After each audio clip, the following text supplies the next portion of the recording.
ஓம் சகனாவவது சகனௌ புனத்து சக வீர்யம் கரவாவகை நமஸ்து மா வித்விஷாவகை. ஓம் சாந்தி சாந்தி சாந்தி.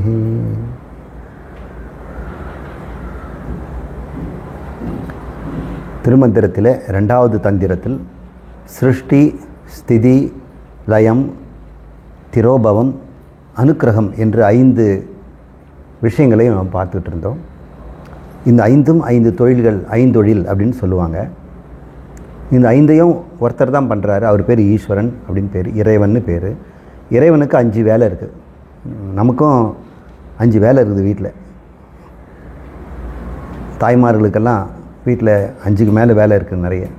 துவைக்கிற வேலை, சமைக்கிற வேலை, குழந்தைங்கள ஸ்கூலுக்கு அனுப்புகிற வேலை, வீட்டுக்காருக்கு உதவி செய்கிற வேலை, அப்புறம் அவங்களுக்கு சொந்த வேலை, ஆஃபீஸ் போகிற வேலைன்ட்டு பல வேலை செய்கிறாங்க. இறைவன் அப்படிங்கிறவருக்கு என்ன வேலை? அவருக்கு 5 வேலை இருக்குது. சிருஷ்டின்னா படைத்தல், ஸ்திதின்னா படைத்ததை காத்தல், அப்புறம் லயம் சம்ஹாரம்னு பேர். அதை மறுபடியும் தனக்குள் எடுத்துக்கிறது. மறுபடியும் சிருஷ்டி பண்ணுவார், காப்பாற்றுவார், தனக்குள்ளே இழுத்துக்குவார், சிருஷ்டி பண்ணுவார். இப்படி தொடர்ந்து மாறி மாறி செய்கிறது 3.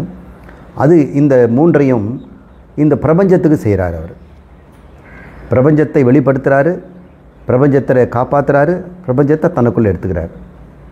எப்படி ஒரு சிலந்தி தனக்குள்ளே இந்த நூலை வெளிவிடுது, நூலை அதுதான் காப்பாற்றுது, தன் நூலை உள்ளுக்குள்ளே தனக்குள்ளே இழுத்துக்குது. இவ்வாறு அவர் ஒருத்தரே இந்த 3 வேலையும் செய்கிறார். இது ஸ்தூலமாக இருக்கக்கூடிய பிரபஞ்சத்தை பொறுத்து. இப்போ நாமெல்லாம் அதுக்குள்ளே இருக்கிறோம்ல பிரபஞ்சத்தில், நமக்கும் 2 வேலை செய்கிறார் அவர். நம்மளை இறைவன் யார், ஆத்மா யாருன்னு மறைச்சி வைக்கிறார், உலகத்தில் வாழ வைக்கிறார். அப்புறம் யாராவது ஒருத்தருக்கு சாமி போதும் எனக்கு இந்த வாழ்க்கை, என்ன உங்களோட சேர்த்துங்கன்னு சொன்னோம்னா அவர் அருளல்னு சொல்லக்கூடிய அனுக்கிரகம் செய்து தனக்கூட சேர்த்துக்கிறார். ஜீவனை பொறுத்து திரோபவம், அனுக்கிரகம் 2 வேலை செய்கிறார்.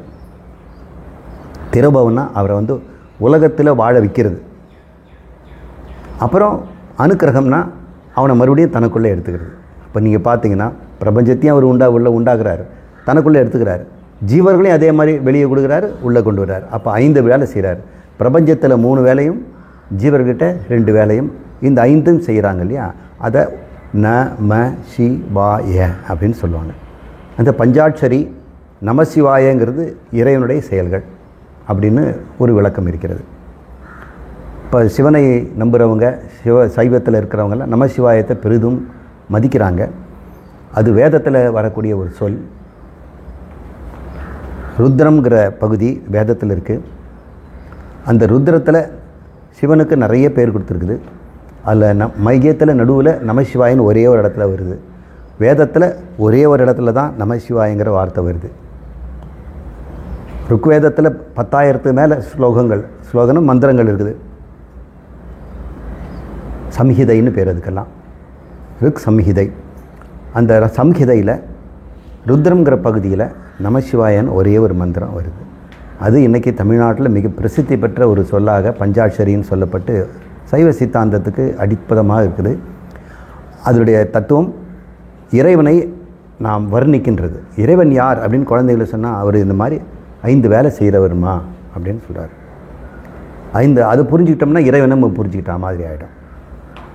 இதை பற்றி பார்க்கும்பொழுது நாம் சிருஷ்டியை பற்றி திருமந்திரத்தில் திருமுறள் எப்படி சொல்கிறாரு, ஸ்திதி பற்றியும், சம்ஹாரம் பற்றியும், திரோபவம் பற்றியும், அனுக்கிரகம் பற்றியும் ஒரு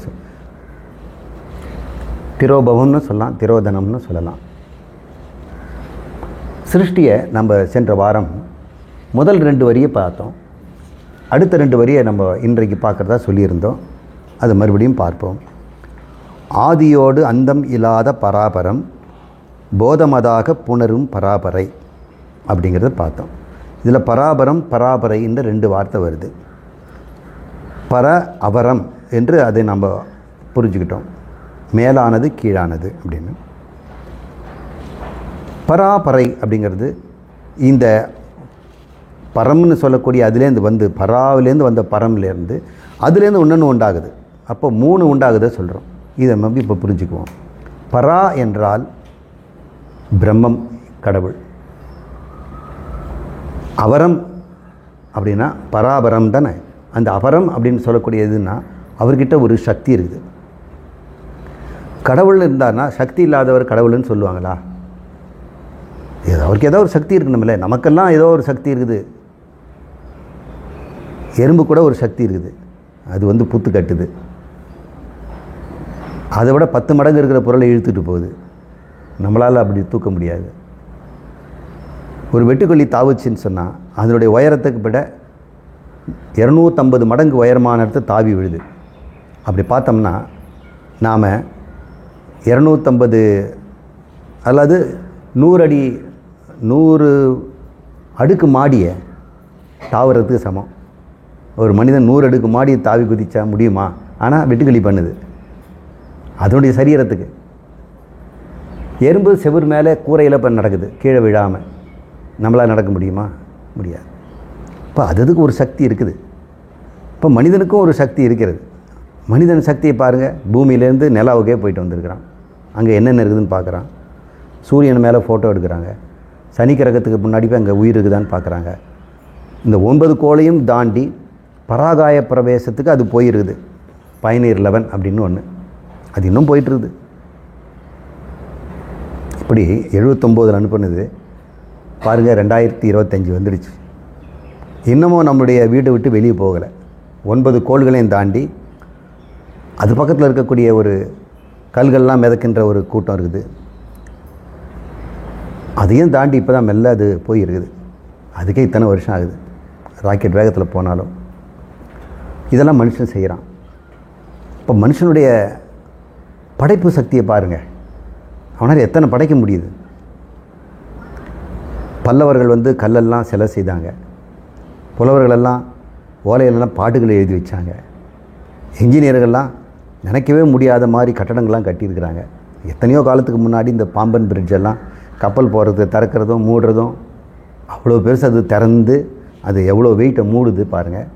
ரயிலே தாங்கக்கூடிய ஒரு கனமான ஒரு பிரிட்ஜை டிசைன் பண்ணியிருக்கிறாங்க. மலைகளை ஒரே இடத்த தாவரா மாதிரி தொங்கு பாலங்களெல்லாம் அமைச்சிருக்கிறாங்க. மனிதனுடைய சாத்தியங்களை நம்ம அளவிட்டே சொல்ல முடியறதில்லை. இப்போ இறைவன் ஒருத்தர் இருந்தாருன்னா அவருக்கு ஒரு சக்தி இருக்கும் இல்லை? அந்த சக்தியை தான் அவரம்னு சொல்கிறோம். அவர் பரம், இது அவரம். ஏன் அதை சொல்கிறோன்னா அவர் கட்டுப்பட்டு இருக்கிறதுனால அது சக்தி. அவரம் கீழானது, பரம்னா மேலானது. பரம் அவரம், பரம்பரை அப்படின்லாம் நம்ம சொல்லியிருக்கிறோம். மேலானதாக கடவுளையும் அவருடைய சக்தியை கீழானதை சொல்கிறோம். ஏன்னா அவர் சக்தி கட்டுப்பில் இருக்குது. அவர் பயன்படுத்தலாம், பயன்படுத்தாமல் இருக்கலாம், அப்படி வேணால் பண்ணலாம். அவருக்கு என்னென்ன சக்தி இருக்குது தான் இந்த 5 சக்தி. அந்த சக்தியை சாதாரண மக்கள் புரிஞ்சுக்கிறதுக்காக பார்வதி, உமை அப்படின்னு அதுக்கு பேர் கொடுத்துருக்குறாங்க. அவர் பெண்மையாக காட்டுறாங்க. சரி, அவர் வேற இது வேறையா? ஒரு என்ஜினியர்னா அவருடைய என்ஜினியர் அறிவு வேற, என்ஜினியர் வேறையா? அவர் அதே தானே. அவருடைய சக்தி என்ஜினியரிங். அவர் யாருன்னா அவர் என்ஜினியரிங் சக்தியை வச்சிருக்கிற சக்தன். அப்போ அவர் இணை பிரியாமல் தானே இருக்கிறாங்க. என்னைக்காவது அந்த சக்தி அவரை விட்டு போகுமா? சார், நான் என்ஜினியரிங் சக்தியெல்லாம் வீட்டில் வச்சுட்டு வந்துட்டேன், ஓடி போய் கொண்டு வந்துடுறேன்னு சொல்லுவாரா? அவர் போரும் இடம்லாம் அவரோட இருக்குதுல்ல. அதனால் அது அர்த்தநாரி, உமையொருபாகன் அப்படின்னு சிவனுக்கு பாதியாக உமையை காட்டுறாங்க. உமைங்கிறது யார்? ஓம் தான் உமை. ஓங்காரம் தான் இந்த சிருஷ்டி ஸ்திதி லயம்லாம். அந்த சக்தி அவர்கிட்ட இருக்குது. நமக்கெல்லாம் புரிஞ்சுக்கிறதுக்காக ஒரு மனைவி மாதிரி காட்டுறாங்க. கடவுளுக்கெல்லாம் கல்யாணம் ஆகி மனைவியெல்லாம் இருக்குதானே. அவர் வடிவமற்ற அறிவு ஜோதி. அவருக்கு இருக்கிற சக்தியை நம்ம பெண்பாலாக பார்த்து ஒரு பெண்மையாக பார்க்குறோம். இப்போ ஆணும் பெண்ணும் சேர்ந்தால் தானே படைக்க முடியும். இப்போ நம்ம குழந்தைலாம் பெற்றுக்கிறதுக்கு ஆணும் பெண்ணும் சேர்ந்தால் தானே முடியும். இல்லை சார், டெஸ்ட் டியூப்லோட பண்ணுறாங்கன்னா அது கூட வேறு யாரதோ ஆணும் பெண்ணும் சேர்ந்தால் தான் அது முடியும். அதெல்லாம் இல்லாமல் பண்ண முடியாது. இப்போ இப்பேற்பட்ட படைப்பு படிக்கணும்னா ஒரு ஆணும் பெண்ணும் சேரணும் இல்லையா? அந்த ஆணுங்கிறது அறிவாகவும் பெண்ணுங்கிறது அதனுடைய சக்தியாகும் அப்படின்னு நம்ம பார்க்குறோம். இதை நம்ம கோயில்களில் நம்ம புரிஞ்சுக்கிறதுக்காக சிவனும் பார்வதியுமா நம்ம காட்டுறோம். இப்போ படைக்கப்பட்டதாக நடுவில் கந்தனை உட்கார வச்சிடும். அது சோமஸ்கந்த, ச உம ஸ்கந்தன் அப்படின்னு பேர். ச உமான உமையோடு கூடிய சோமஸ்கந்தர் அப்படின்னு பேர். சில இடங்களில் அர்த்தநாரியாக ஒரே கல்லில் பாதி சிவன் பாதி பார்வதி அப்படின்னு போட்டிருப்பாங்க. ஒன்று குண்டலம் இருக்கும், ஒன்று மகரம் இருக்கும். இல்லை, மகர குண்டலம். பெண்மைக்கு குண்டலமும் மகரம் வந்து ஆணுக்கும் போட்டுருவாங்க. இப்போ ஒரு காதிலே ரெண்டு வேறு வேறு மாதிரி இருக்கும், கவனிக்கணும். தட்சிணாமூர்த்தி சிவன் இவங்களெல்லாம் பார்த்தோம்னா பெண்ணு பகுதியாக அது காட்டியிருப்பாங்க. இது இன்னும் கொஞ்சம் நமக்கு உருவமெல்லாம் வேண்டாம். இறைவனுக்கு சக்திக்கு எதுக்கு உருவம், பொம்பளை உருவம்? சிவனுக்கு எதுக்கு ஒரு ஆம்பளை உருவம்? அவர் ஆணும் இல்லை பெண்ணும் இல்லை, அவர் வெறும் ஞான ஸ்வரூபம். அதனால் நாம் என்ன பண்ணுறோம், இந்த சக்தியினால் படைப்பினால் என்னெல்லாம் படைச்சிருக்குது இந்த உலகத்தில். உருண்டை உருண்டையாக எத்தனை பண்ணியிருக்குது. சூரியன் ஒரு உருண்டை, சந்திரன் ஒரு உருண்டை, நட்சத்திரம் உருண்டை, பூமி ஒரு உருண்டை, உருண்டைகள். அப்புறம் நாம் அது வச்சுட்டு செங்கல்லாம் படிச்சிருக்கோம், சதுர சதுரமாக. அப்புறம் கூம்பு கூம்பாக படிச்சிருக்கிறோம், பல கோணங்களை படிச்சிருக்கிறோம், எத்தனை வடிவங்களை நம்ம படைச்சிருக்கிறோம். அத்தனை வடிவத்தையும் ஒன்றா சேர்த்து பிசைஞ்சு உருட்டினா என்ன ஷேப் வருமோ அது பேர் லிங்கம்னு பேர், பானுன்னு பேர். அப்போ எல்லா படைப்பையும் ஒன்றாக திரட்டி ஒரு இடத்துல வச்சோம்னா அது பேர் சிவலிங்கம்னு பேர். அதை வந்து அறிவுன்னு வச்சுக்கிறோம். அப்புறம் அதில் யோனி மாதிரி இருக்கக்கூடிய அந்த பெண் பகுதியை வந்து பார்வதி அல்லது சக்தின்னு வச்சுக்கிறோம். ஆணும் பெண்ணுமாக சிவலிங்கத்திலே நம்ம பார்க்குறோம். இப்போ சிவலிங்கம்லாம் ஒரு குறியீடு.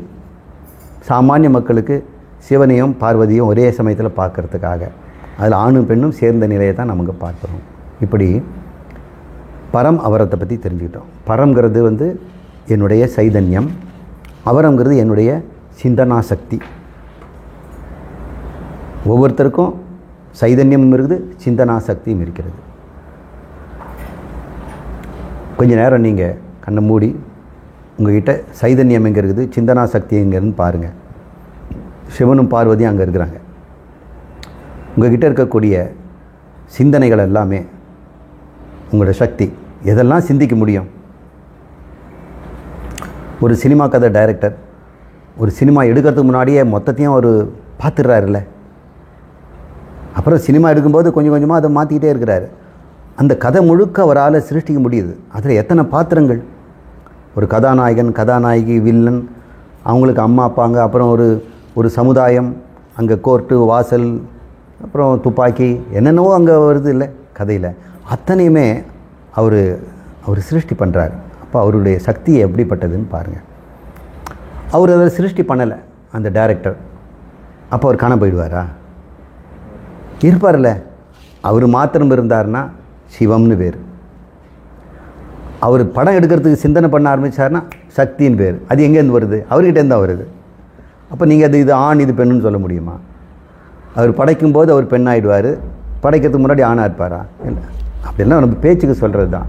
நமக்குள்ளேயே சிவனும் பார்வதியும் இருந்து கொண்டு தான் இருக்கிறார்கள். நீங்கள் சிந்திக்கும் போதும், உலகத்தோடு பேசும்பொழுதும், மக்களோட கலந்து உறவாடும் பொழுதும், பொருளை கையாளும் பொழுதும் நீங்கள் பார்வதி தான்.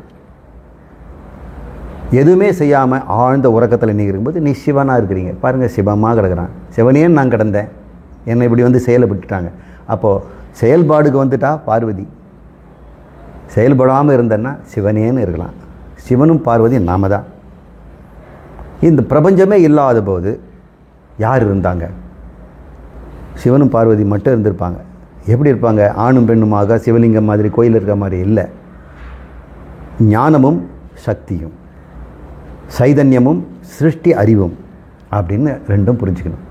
அந்த சிருஷ்டி அறிவை தான் அவரம் அப்படின்னு சொல்கிறோம். ஏன்னா அவர் இஷ்டப்பட்டால் சிருஷ்டி பண்ணுவார், இல்லைன்னா அவர் வச்சுக்குவார். இப்போ உங்களை ஒரு பாட்டு பாட சொல்கிறேன்னு வைங்க. ஊரில் பாட்டு இருக்குது, அதோ அந்த பறவை போல வாழ வேண்டும். திடீர்னு எனக்கு வந்தது. எங்கே இருந்தது என்கிட்ட? இப்போ நான் பாடுறதுக்கு முன்னாடி எங்கே இருந்தது? என் தலையிலையா, உடம்புலையா, தோல் இல்லையா, நாக்கு இல்லையா? எங்கே? என்னுடைய அறிவில் இருந்தது. அந்த அறிவில் எனக்கு ஒரு சக்தி இருக்குது. நினைவில் வைப்பதற்கும் பாடுவதற்கும், பாடி பிறகு முன்னாடி நினைவில் வச்சுக்கிறேன். என்கிட்ட வெளியே போயிடுச்சா என்ன? அது என்னை விட்டு போகாமல் இருக்குது. அப்போ என்னிடம் அந்த ஒரு சக்தி இருப்பதனால நான் நினைத்த மாத்திரத்தில் ஒன்றை சிருஷ்டி செய்வேன். சிருஷ்டி முடித்த உடனே என்கிட்ட தான் அது உள்ள தான் போயிடுச்சு.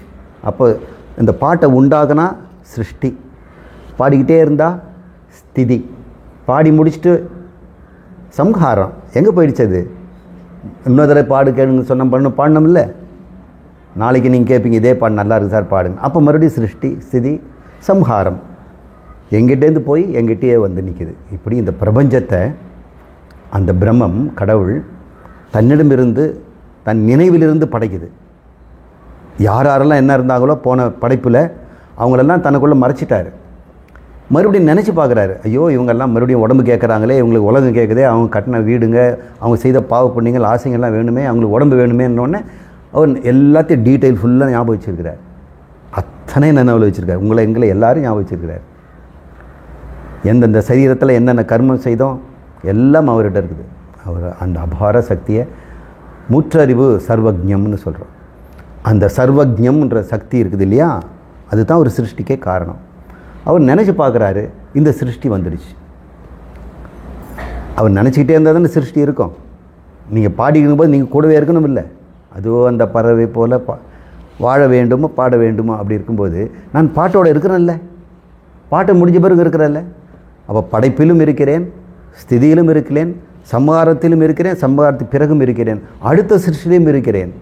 அப்போது இறைவன் எல்லாத்துலேயும் இருக்கிறார். இதை நம்ம புரிஞ்சுக்கணும். அவருடைய படைப்பு எல்லான்னு சொன்னால், நீங்களும் நானும் சொன்னால், அவர் தான் என்னோட இருக்கிறார். அவரில் தான் நாமெல்லாம் இருக்கிறோம். அவருடைய எண்ணங்கள் நாமெல்லாம். அவருக்கு எண்ணம், நமக்கு இதெல்லாம் நிஜம். நம்மளுக்கு எண்ணம், ஆனால் நம்ம எண்ணத்தில் இருக்கிறது நிஜம். நீங்கள் கனவுல பார்க்கும்போது கனவுலாம் உங்களுக்கு எண்ணம் தானே, ஆனால் கனவுல வர ஜனங்களுக்கு அது உண்மை தானே. அவன் யாராவது ஒருத்தர் தூங்குறாரு, கனவுல நம்ம இருக்கிறோன்னு சொல்கிறான். யாராவது கனவுல இருக்கக்கூடிய 2 பேர் பேசிக்கிறாங்க, நாமெல்லாம் எங்கேருந்து வந்து தெரியுமா, கீழே ஒருத்தர் தூங்கிட்டு படுத்துட்டு இருக்கிறாரு, அவருடைய எண்ணத்துலேருந்து வந்து நம்ம எண்ணத்தில் இருக்குன்னு சொல்கிறாங்களா? நாமளே சொல்கிறது இல்லை. கனவுல நாம் அதை நினைச்சு பயந்து பயந்து சாகிறோம். அப்போ எண்ணத்துக்கு என்ன சக்தி இருக்குது பாருங்கள். அந்த எண்ணுகின்ற சக்திக்கு பக்தி ரூபமாக சொன்னால் பார்வதி, உமை, சக்தி அப்படின்லாம் பேர் வைக்கிறோம். வேதம் அதுக்கு வேறு பேர் தருது.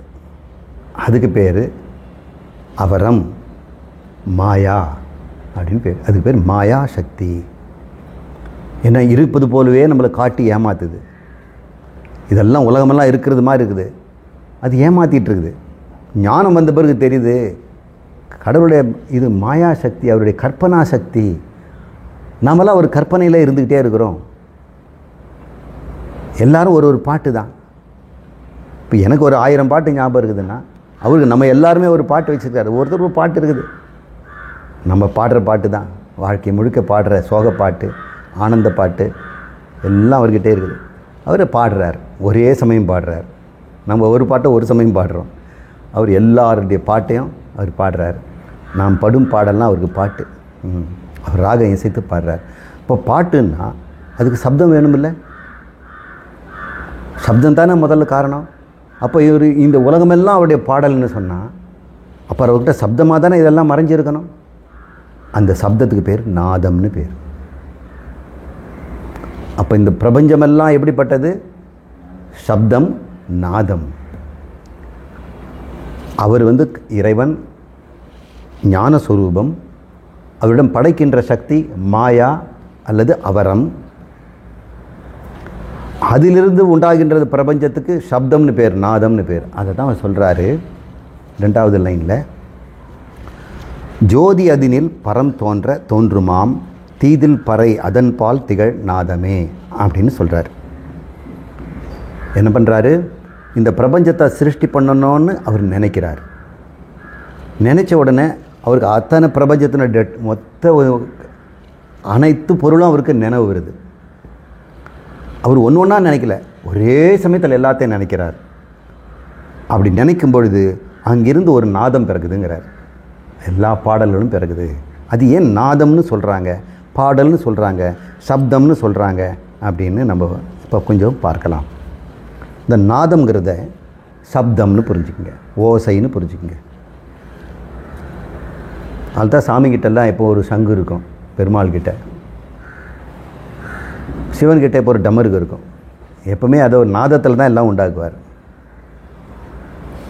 அப்போ நாதம் வந்துடுச்சுன்னா கலை வந்துடும், விதவிதமான பொருளெல்லாம் வரும். நாத பிந்து கல ஆதி நமோ நமக அப்படி ஒரு பாட்டு இருக்குல்ல. நாத பிந்து கலாதி நமோ நம, வேத மந்திர சொரூபா நமோ நம. அதில் வேத மந்திர சொரூபம், அந்த வேத மந்திரங்கள் தான் நாமங்கள், அதுதான் சப்தம், அதுதான் நாதம், அதுதான் அவருடைய சிருஷ்டி சக்தி. இந்த பிரபஞ்சமெல்லாம் நாதத்திலிருந்து பிறந்தது, அவர் போட்ட சப்தத்திலேருந்து வருது. வாய் திறந்தெல்லாம் போடலை, அவருக்கு வாயெல்லாம் கிடையாது. மனசில் நினச்சது சப்தம் பேர். உங்களுக்கு மனசில் சப்தம் வருது, கேட்டிருக்கீங்களா? உங்கள் சப்தமே உங்களுக்கு கேட்கும். யாராவது திட்டின சப்தம்லாம் கேட்குதா? நல்லா கேட்குது, உறக்க. அப்போ மனசில் கூட சப்தம் இருக்குது. அப்போ அவருடைய மனசில் தான் இந்த சப்தங்கள், இந்த பிரபஞ்சம்லாம் இருந்தது. இப்போ கொஞ்சம் நாம ரூபத்தை பற்றி தெரிஞ்சால் தான் இந்த சிருஷ்டியை பற்றி நமக்கு தெரிஞ்சுக்க முடியும். நாமம் ரூபம் அப்படின்னு வச்சுக்கோ. நாமம்னா சொல், ரூபம்னா பொருள். இது ரூபம், ஒரு பொருள். ரூபம்னு சொல்லலாம், பொருள்னு சொல்லலாம். சரி, இது பொருள்னு சொல்லிட்டோம். ஆனால் உங்கள் மனசில் இது எப்படி இருக்குது? தண்ணி பாட்டில் அப்படின்னு வந்து அது வந்து நாமம். உங்கள் மனசுக்குள்ளே இது எப்படி தோணுது? ரூபம் பார்த்த உடனே உங்கள் மனசில் ஒரு ரூபம் வருது, அது உடனடியாக நீங்கள் என்ன சொல்கிறீங்க? இது தண்ணி பாட்டில்னு சொல்கிறீங்க. அப்போ நாமம் ரூபம். இப்போ சரி, இது என்ன ரூபம் காமிச்சா உங்களுக்குள்ள நாமம் தோன்றிடுச்சு. நாமன்னா ஒரு சப்தம் வந்துடுச்சு. இப்போ நான் சப்தம் சொல்கிறேன், தண்ணி பாட்டில். ரூபம் வந்துதா? வந்துடுச்சு. நுங்கு சப்தம் கொடுத்தேன், ரூபம் வந்துடுச்சு அவங்களுக்குல்ல? வந்துடுச்சு. அதோட ஒரு உணர்வு வந்திருக்குமே, ஆஹா குழு குழுன்னு இருக்குமே. அதை கீழே சிந்தாமல் அதை எப்படி ஓட்டை போட்டு நமக்குள்ளே குடிக்கிறது, அதை எப்படி சாப்பிட்றது, கீழே விழுந்து வழுக்கி விழாமல், இந்த உணர்வுலாம் வந்திருக்கா? அப்போது ஒரு நாமம் வந்தால், ரூபம் வந்தால் கூடவே ஒரு உணர்வும் வந்துடுது. நீங்கள் எதை அறிகிறீங்களோ அந்த மாதிரி ஒரு உணர்வு உங்களுக்கு ஒன்று உண்டாகும். இது எக்ஸ்ட்ரா இன்ஃபர்மேஷன், நாம ரூபத்துக்கு போல். இது ஒரு தனி சாப்டரே. இந்த நேரத்தில் அது சொல்லணும் உங்களுக்கு. ஒன்றின் அறிவு வந்தால் அதனுடைய ரூபம் தெரியும், உடனடியாக அதுக்கு ஒரு உணர்வு வரும். வேலைக்கு போயிருக்கா அம்மா, 6 மாதம் குழந்தை வீட்டில் இருக்குது, லீவு முடிஞ்சு போச்சு, டியூட்டி ஜாயின் பண்ணிட்டாங்க. அப்போது செல்ஃபோனை எடுத்து ஆகும்போது அவங்க குழந்தையினுடைய படத்தை தானே மேலே வச்சுருப்பாங்க. அது பார்த்த உடனே ரூபம், உடனடியாக நாமம். ஓ, நம்ம ஸ்ருதி பாப்பா அங்கே இருக்கிறாளா அப்படின்னு. அப்போ ஒரு உணர்வு வரும்ல அவங்களுக்கு உடனடியாக. ஒரு தாய்மைங்கிற ஒரு பாசம், சாப்பிட்டு தான் என்னன்னு தெரியல, அழறாளான்னு தெரியல அப்படின்னா அவங்களுக்கு இருக்கும். இன்னும் ஒரு 2 மணி நேரம் ஓடிடலாம் அப்படின்னு அவங்க நினச்சிட்டு இருக்காங்க. அறிவு வந்த உடனே ஒரு உணர்வு வருது. இப்போ நுங்குன்ற உடனே உணர்வு வருது. அதே மாதிரி பிடிக்காத ஒருத்தருடைய அறிவு வந்ததுன்னா உடனடியே ஒரு அதுக்கு உண்டான ஒரு சோகம் வருதில்ல, ஒரு துக்கம் வருதில்ல. அப்போ அறிவு உணர்வு நம்மளால் பிரிக்கவே முடியல. நம்மளால் சில உணர்வுகளுக்கு வந்து அறிவு கொடுக்கலாம், அறிவிலேருந்து உணர்வு எடுக்கலாம். சரி, எந்த அறிவுக்கும் ஒரு உணர்வு இருக்கும்னு சொல்லியிருக்கணும் இல்லையா? ஒரு சாப்பிட்ற பொருளை பற்றி சொன்ன உடனே ஐஸ்கிரீம், பிஸ்தா ஐஸ்கிரீம் அப்படின்னு குழந்தைக்கு சொன்ன உடனே அந்த சப்தம் கேட்டோன்னு ஒரு உணர்வு வந்துடும். வாக்கில் எச்சில் கூட வரும், இதெல்லாம் வரும். நான் சொல்கிறேன், நான் அப்படின்ற ஒரு சப்தம் கொடுக்குறேன், நீங்களும் நானுன்னு சொல்லி இத்தனை சொன்னனே, ஒவ்வொன்றுக்கும் ஒரு ரூபம் பார்த்தீங்கல்ல. நான் ஒரு சப்தத்தை நான் சொல்கிறேன், உங்களுக்கு என்ன ரூபம் வந்தது? நீங்கள் உங்களை கேட்டுங்க, நான் அப்படின்னு என்ன ரூபம் வந்ததுங்க? எல்லாத்துக்கும் ஒரு ரூபம் கொடுத்தீங்களே, இந்த சப்தத்துக்கு என்ன ரூபம் கொடுப்பீங்க? சரி, ஏதோ ஒரு ரூபம், அதை பற்றி அறிவு தானே ரூபம். நான் என்பது பற்றி அறிவு தானே ரூபம். அப்போது அந்த அறிவுக்கு ஏற்ற மாதிரி ஒரு உணர்வு வரும் இல்லை? அப்போ நான் என்னும்போது என்ன உணர்வு வருது? இப்போ நான் கேட்குறேன், ஒருத்தர் வந்து சடனாக நியூஸ் வருது, அவருடைய 10 லட்சம் ரூபாய் சைபர் கிரைமில் ஏதோ ஒன்று திருடிட்டான். பேங்க்கில் வந்து வார்னிங் கொடுத்துருக்குறாங்க, பேலன்ஸே இல்லை உங்களுக்கு, யூ ஆர் வார்ன்டு அப்படின்னு சொல்கிறாங்க. அப்போ அந்த அறிவு வந்த பிறகு நான் என்ற உணர்வு இருக்கும் இல்லை? அப்போ என்ன உணர்வு இருக்கும்?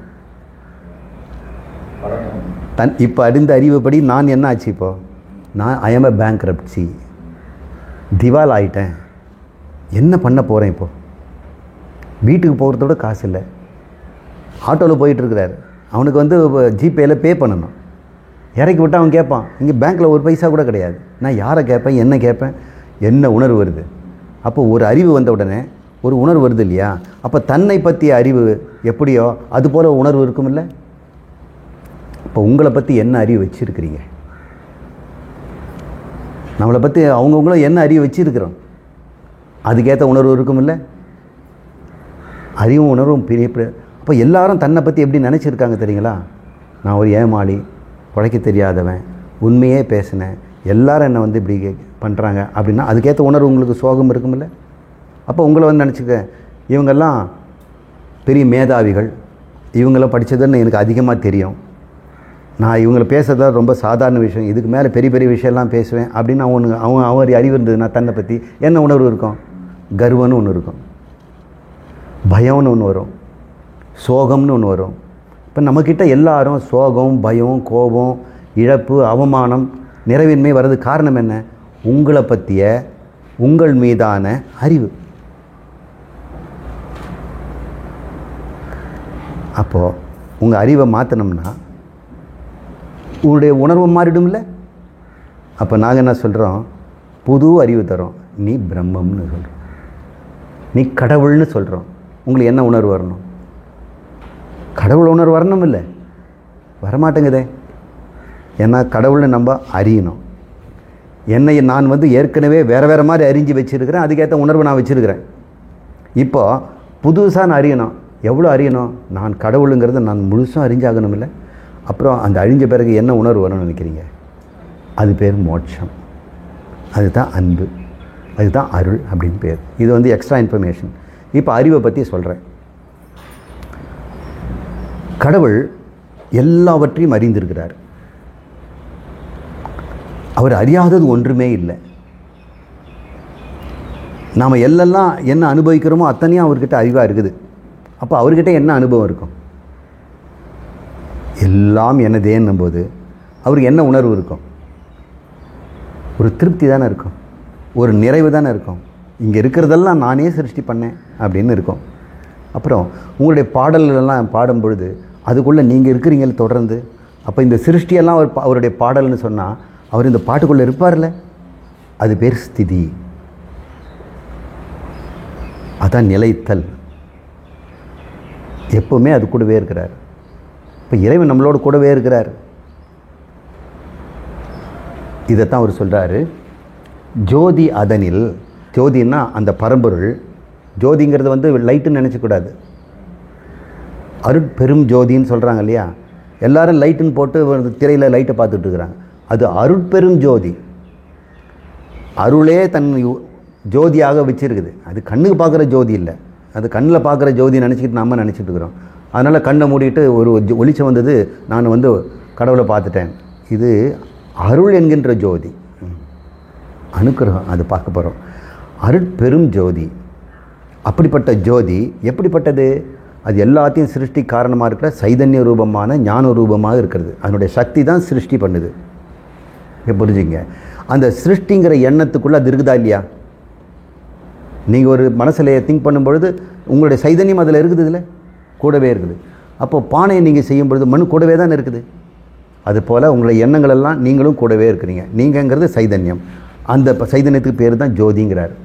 அந்த ஜோதி அதனில் பரம் தோன்ற. பரம்ங்கிறது தான் இப்போ அந்த சிருஷ்டி என்கின்ற எண்ணங்கள். அவர் இந்த சிருஷ்டி பண்ணிக்கின்ற படைப்பை பற்றி, பிரபஞ்சத்தை பற்றிய எண்ணங்களை தோன்றுமாம். அப்போ ஒன்று உண்டாகுமா? என்ன உண்டாகுமா? தீதில் பறை. அந்த பறை தான் திகழ் நாதமே அப்படின்னு சொல்கிறார். இப்போ ஸ்டெப் சொல்லட்டுமா? 3 ஸ்டெப்பு. முதல்ல நான் மட்டும் இருக்கிறேன் ஞான சொரூபமாக. இப்பொழுது நான் பாட ஆரம்பிக்கிறேன். பாட்டை நினைத்து பார்க்கிறேன், அது அவரம். அப்புறம் நான் பாட ஆரம்பிச்சிட்டேன், அது நாதம். இப்போ 3 ஸ்டெப் இருக்குதுல நான் பாடும்போது. இப்போ பாருங்கள்,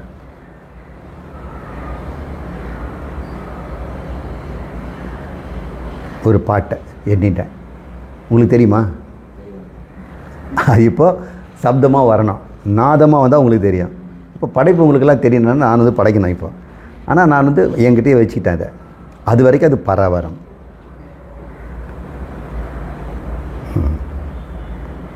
நாத பிந்து கலாதி நமோ நமோ வேத மந்திர ஸ்வரூபா நமோ நமோ அப்படின்னு ஒரு பாட்டு இப்போ வந்துடுச்சா? இது பேர் நாதம்னு பேர். இது பாட்டுக்கு முன்னாடி என்கிட்ட அது மறைஞ்சிருந்தது, அது அவரம். அதுக்கு முன்னாடி நானே அது பார்க்காம இருந்தது. அப்போ 3 ஸ்டேஜ் பார்க்குறோம்ல. இப்போ சிவன் அந்த பாட்டு என்கிட்ட தோன்றும் போது சக்தி, அது உங்களுக்கெல்லாம் படைத்து கொடுக்கும் பொழுது அது நாதம், அது ஓங்காரம், அது நாதம்னு பேர். இந்த அளவுக்கு இப்போ நம்ம இது புரிஞ்சுக்கிட்டோம். இந்த நாதத்தை நாமரூபம்னு சொன்னோம் இல்லையா? அப்போது அதில் ஒரு கொசூரி இன்ஃபர்மேஷன் என்ன சொன்னேன்? உங்களை எல்லாவற்றையும் அறியும் பொழுது அதற்குண்டான உணர்வு உண்டாகும்னு சொன்னேன். பாம்புங்கிறது அறியும் போது உண்டான பயம் வந்துடுது. அது கயிறுன்னு அறிவு வந்தவொடனே பயம் ஓடி போயிடுது. அப்போ உங்களை பற்றிய பயம் இருந்தது இல்லையா? நான் பயந்து, உங்களுக்கு எல்லாருக்கும் பயம் இருக்குது இல்லை? நாளைக்கு என்ன ஆகுமோ என்ன ஆகுமோ அப்படின்னு பயம் இருக்குது. அது காரணம் நீங்கள் உங்களை பற்றி அறிவு. உங்களை பற்றி நீங்கள் என்ன அறிஞ்சு வச்சுருக்கிறீங்க? இந்த உடம்பில் இருக்கவன் செத்து போவேன், இந்த உடம்பு அழிஞ்சிடும், என்னை காப்பாற்றுறது 4 பேர் வேணும் அப்படின்னும்போது பயம் இருக்க தான் செய்யும். ஆனால் உண்மையான அறிவு என்ன? நான் அழியாதவன், மாறாதவன், ஆனந்த ஸ்வரூபம் தானே உண்மையான அறிவு. அப்போ உங்களை பற்றி தப்பான அறிவினால தான் உங்களுக்கு எல்லா பந்தமும். இப்போ சரியான அறிவு வந்த பிறகு அது கண்ட உணர்வு வராமல போயிடும். இப்போ சரியான அறிவு நீங்கள் பிரம்மம் என்று அறிந்து கொள்வது, அதுக்கு ஒரு சரியான உணர்வு ஆனந்தம், அது அன்பு, அருள் அப்படின்னு பேர். இதை தான் அந்த முதல்ல சிருஷ்டிங்கிறதுல ரொம்ப அழகாக நம்ம பாடல் ரூபமாக திருமந்திரம் செஞ்சிருக்குது. இப்போ நாம ரூபத்தை பற்றி கொஞ்சம் தெரிஞ்சுக்குவோம். ரூபம்னா வடிவம், அதுக்கு நாம் கொடுக்குற பெயர் தான் நாமம். உங்கள்கிட்ட புத்தியில் என்னெல்லாம் உங்களுக்கு தெரியுமோ அத்தனையும் நாமரூபம் தான். என்னென்ன இப்போ மலுமிச்சம்பட்டிக்கு செட்டிப்பாளையத்துலேருந்து எப்படி வர்றது அப்படின்னு நீங்கள் யோசனை பண்ணி பாருங்கள். எத்தனை ரூபம் வரும்னு பாருங்கள். இல்லை, நீங்கள் அங்கேருந்து தானே வரீங்க. அங்கேருந்து வர ரோட்டில் இருக்கக்கூடிய ஒவ்வொரு பொருளும், கால்ஃப் கோர்ஸ் இருக்குது, அங்கே 4 ரோடு இருக்குது, அப்புறம் இந்த குருகுலம் இருக்குதுன்றத வழியெல்லாம் நீங்கள் பார்க்குறீங்க, ரூபத்தெல்லாம் பார்க்குறீங்க, பேரும் சொல்லிட்டு வரீங்க. அதெல்லாம் நான் சொல்கிறதில்ல சார். நீங்கள் ஓட்டும்போது நீங்கள் உங்களுக்கு அறியாமல் நீங்கள் செய்துட்டு தான் வரீங்க. வண்டி ஓட்டும்பொழுதோ நடக்கும்போதோ உங்களை அறியாமல் நாம ரூபங்களை தான் நீங்கள் தலையில் சுமந்துக்கிட்டு இருக்கிறீங்க. நாமமும் ரூபமும் தான். அப்போ உங்கள்கிட்ட வாழ்க்கையில் நடந்த அத்தனை நிகழ்ச்சிகளும் உங்கள்கிட்ட இருக்குது இல்லையா நினைவில்? அது என்ன வடிவத்தில் இருக்குது? நாமமும் ரூபமுமாக தான் இருக்குது. இப்போ இந்த பிரபஞ்சத்தில் நடந்த நிகழ்ச்சிகளெல்லாம் எப்படி இருக்குது? நாமமும் ரூபமுமாக கடவுள்கிட்ட இருக்குது. அதை நம்ம நாம ரூபத்தை பாட்டுன்னு சொன்னோம். அவர் பாடகனாக பாடாமல் இருந்தார், பாடகனாக ஆசைப்பட்டார், பாடினார். 3 நிலையை தாண்டி வந்துட்டோம். பரம், அவரம், பறை, அது நாதம்னு பிரிச்சிருக்கிறோம். சரி, இந்த அளவுக்கு போதும். இதில் இன்னும் சில பாட்டுங்களாக இருக்குது, அதை நான் எழுதி போடலை, பாடுறேன், நீங்கள் அதை பார்த்து அர்த்தத்தை புரிஞ்சுக்குங்க. மானின் கண் வானாகி, இது 385வது பாட்டு. மானின் கண் வானாகி வாயு வளர்ந்திடும், காணின் கண் நீரும் கலந்து கடினமாய், தேனின் கண் 5ம் செறிந்து 5 பூதமாய், பூவின் கண் நின்று பொருந்தும் புவனமே அப்படின்னு அவர் சொல்கிறார். இதில் கொஞ்சம் ஒரு டெக்னிக்கலாக சூக்ஷ்மமான சொல்ல அவர் பயன்படுத்துகிறார். சாதாரணமாக கேட்டோம்னா மானின் கண் அப்படின்னா மானிடத்தில் அப்படின்னு அர்த்தம். இந்த கண்ணுன்னா இன்னொன்று, இந்த கண், மானின் கண்ணுனா மானோட கண் அப்படின்னு நினச்சிக்குவோம். இங்கே மான் அப்படிங்கிறது வந்து மாயா. சிவபெருமான் கையில் ஒரு மான் வச்சுருப்பார், இப்படி வச்சுட்ருப்பார், அது ஒரு மான் இருக்கும். அந்த மான் சிவனை பார்க்காது, எங்கேயோ வெளியே பார்த்துட்ருக்கு. அது மாயாசக்தி, அது வேறு. இப்போ மான் என்பதை இந்த தத்துவம் அறிந்தவர்கள் இவரை சரியாக புரிஞ்சுக்கலாம், இல்லைனா அது நமக்கு புரியாது. மானின் கண் வானாகி, இந்த மாயாங்கிற அவருடைய சிருஷ்டி சக்தி இருக்குது இல்லையா, சிந்தனா சக்தி, கற்பனா சக்தி, அதில் முதல்ல அவர் என்ன பண்ணுறாரு? ஆகாயத்தை படைக்கிறாராம். எல்லாம் சிருஷ்டி பண்ண போகிற முதல்ல இடம் வேணும். தோசை சுட்டவுடனே முதல்ல போடுறதுக்கு தட்டு வேணும். அப்புறம் சுட்டுக்கிட்டே இருக்கும்போது எடுத்துக்கிட்டு அப்புறம் தட்டு தேட முடியுமா? முதல்ல இடத்த பிடி, அதுக்கப்புறம் பொருளை வை. இப்போ இத்தனைலாம் படைக்கணும்னா முதல்ல என்ன படைக்கணும்? இடத்த படைக்கணும். மானின் கண் வானாகி, அந்த மாயையிலிருந்து ஒரு ஆகாயத்தை படைத்து அதில் வாயு வளர்ந்துடுமா. அந்த ஆகாயம் எம்டியாக தானே சும்மா இருக்குது, போட்டு ஊதி தள்ளுறார், காற்று நிரப்பிட்டார். அப்புறம் ஆகாயம் காற்று, அது வழி. அப்புறம் காணின் கண் நீரும் கலந்து, இந்த கான்னா நெருப்பு, இந்த வாயு சூடாகுது. ஏன்னா வாயு மோதி மோதி மோதி அதில் ஒரு ஹீட் டெவலப் ஆகுது. அது பேர் பிளாஸ்மா அப்படின்னு சொல்கிறோம். இப்போது சயின்டிஃபிக்காக பார்த்தாலும் ஒரு ஸ்பேஸு, அது இட் இஸ் ஃபில்டு வித் ஏர். அந்த ஏர் ஹாட் ஆகி அதில் ஒளி தோன்றுறது. ஏன்னா ஹாட் ஆனால் அங்கே லைட் வரும், இன்கேண்டசன்ட் லைட்டுன்னு பேர். அந்த ஒளி தோன்றுகிறது, அது குளிர்ந்து நீராகிறதான். அப்போ அதெல்லாம் கலந்து கடினமாய் தேனின் கண் ஐந்தும் செறிந்து, தேனுன்னா இப்போது பூமி, அப்போது ஸ்பேஸ், அப்புறம் கேஸ், அப்புறம் ஃபயர் ஆர் லைட்டு, தென் லிக்விட், அப்புறம் சாலிடு. இப்படி தானே எல்லா பொருளும் பார்க்குறோம். தண்ணி எடுத்தோம்னா ஐஸில் வச்சிட்டோம்னா சாலிடு, அது பிருத்திவி நிலம். கொஞ்ச நேரம் அப்படி பண்ணால் மெல்ட் ஆகி தண்ணி ஆகிடும். அப்புறம் அதில் அக்னி சேர்த்தோம்னா சூடாகிடும். அதுக்கப்புறம் அது ஆவியாகும், காற்றாகும், அப்புறம் ஆகாயத்தில் கலந்துடும். இப்படி 4-5 ஸ்டேட்டு தான், சாலிடு, லிக்விடு, ஹீட்டு, அப்புறம் கேஷியஸ் அண்ட் தென் ஸ்பேஸ் அப்படின்னு நம்ம எடுத்துக்கிறோம். இதை தான் சிருஷ்டி கிரமம் அப்படின்னு சொல்கிறாங்க. கடவுள் எப்படி சிருஷ்டி பண்ணார், இந்த பாட்டு பாடின பிரபஞ்சத்தில் இப்படி தான் முதல்ல ஆரம்பித்தார். முதல் பல்லவி ஆகாயம், அடுத்தது சரணம் வாயு, அப்புறம் அணுபல்லவி, எல்லாம் அப்படியே ஆரம்பிச்சிட்டார். இப்படின்னு சிருஷ்டி பற்றி அவர் சொல்கிறார். அடுத்த பாடல் 386. புவனம் படைப்பான் ஒருவன் ஒருத்தி,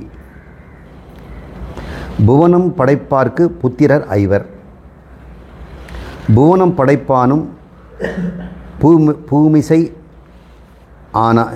பூமிசையானாய் புவனம் படைப்பான் அப்புண்ணியன் தானே அப்படின்னு ஒரு 4 வரி பாடல்.